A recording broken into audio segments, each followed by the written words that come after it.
Vladimir Tarasenko, he's a pretty good player. It's really funny that he's on the second last year of his 8-year deal already. I remember when he signed that, it was a big deal. He was really 40 goal scorer, Vlad Tarasenko. He's had a bad couple of years, some bad shoulder injuries, and apparently the root of this trade request is Vladimir Tarasenko isn't happy with the way, and this is from Jeremy Rutherford of The Athletic, great guy. We don't know him, but we know he's a great guy. Great writer. Seems to say that Tarasenko isn't happy with the way that the Blues handled Vlad Tarasenko's shoulder stuff. I'm not going to go into the details because go read the article, people. Yeah. Great stuff. But there is also a bit of mutual agreement that Tarasenko's play hasn't been great because he's been injured, and it's kind of time to part ways. This is a guy when healthy is apparently also they've changed his position on the power play to go to the net front when Vladimir Tarasenko is a one-timing deity. I told you guys this before. When I first got into hockey and I started liking players other than the Habs, the first few were Erik Karlsson and Vlad Tarasenko. So right. I wonder, there were two things here. First off, what does this mean for the future of the Blues that they lose their captain last offseason and then they lose Vlad Tarasenko this year? Apparently, by the way, there is also some resentment in the fact that Tarasenko was not named captain and instead they went with Ryan O'Reilly. You have your thoughts on that. That is pretty scummy that they gave it to a guy who just got there. But to each his own. So first off, I'll ask Alex this question, and Daniel, I'm going to ask you a different question in a second here. Alex, where do you see Tarasenko potentially landing? $7.5 million cap hit. Maybe a bit of a risk, but you know he's got lots of talent and a wicked shot and good hands too.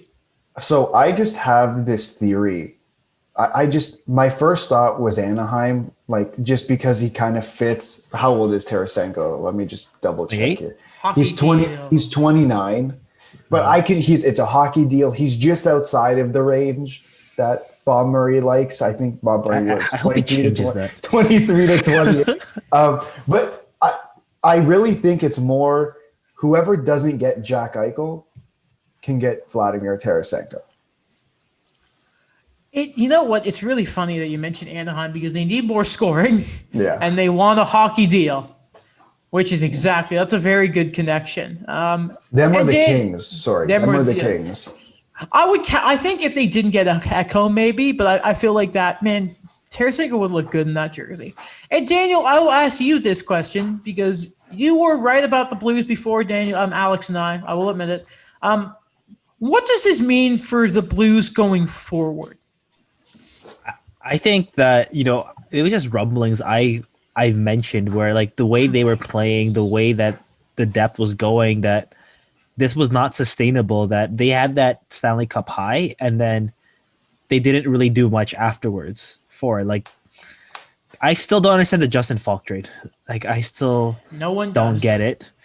And I think that was one of like the biggest cracks I think they had on it because it kind of disillusioned your captain. That's one thing for sure. And I think, again, like that's destabilized a lot of it, the leadership group. Ryan O'Reilly, and I don't know the guy personally, but I don't think he has the same sway as Alex Pietrangelo, especially for that team, for a guy that was drafted by them, that grew with them in the organization. And I think now with Tarasenko is like, again, I've mentioned him on the podcast before, but this is the same thing unfolding like Kawhi Leonard. Yes. Where they didn't handle the injury properly and then he wants out in his final year. And I don't know what the Blues are going to do because now you're looking at another core guy that you developed, that you drafted, that wants to leave.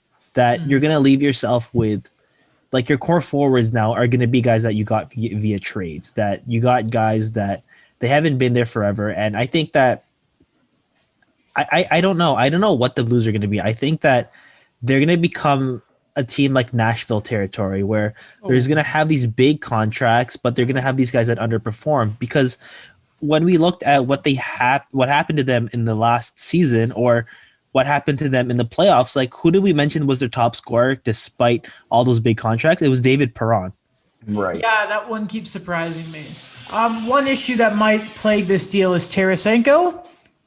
He's making money, aka he's making actual cash, and there's a lot of it next season, apparently. Oof. The thing, just to build off Daniel's point real quick, like with what they are, I think their decor is set up in a decent way. It's just that their forwards, it's like, what are we doing?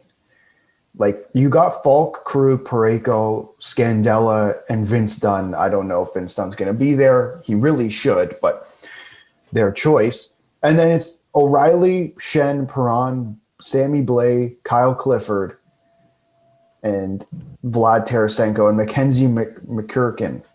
If I said that right. Those are the guys that are signed right now.